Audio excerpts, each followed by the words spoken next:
রান্না দেখাবো, পাট শাক ভাজি দেখাবো। পাট শাক এখন সিদ্ধ করে যেভাবে ভাজি করতে হবে এখন পাট শাকগুলো সিদ্ধ করা শাকগুলো এখন আমরা রান্না করব। আগে তেল দিলাম, তারপরে শুকনো মরিচ দিলাম। শুকনো মরিচগুলো ভাজতে নিই। আপনার তো যেন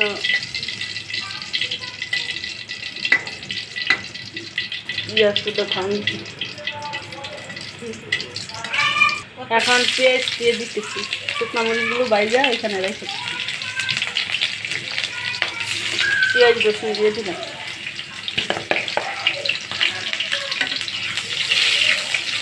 পেঁয়াজ রসুনগুলো ভালো করে লাল করে ভেজে নিই। এখন পেঁয়াজ রসুনগুলো লাল হয়ে গেছে। এখন আমরা পাট শাক দিয়ে দিব।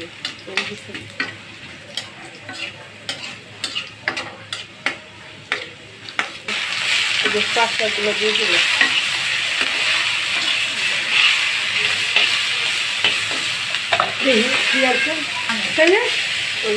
সব কিছু ধরাই পাট শাকগুলো ভেজে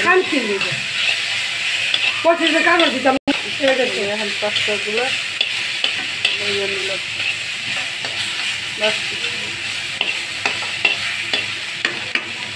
কিছু কাজ করতে হয়।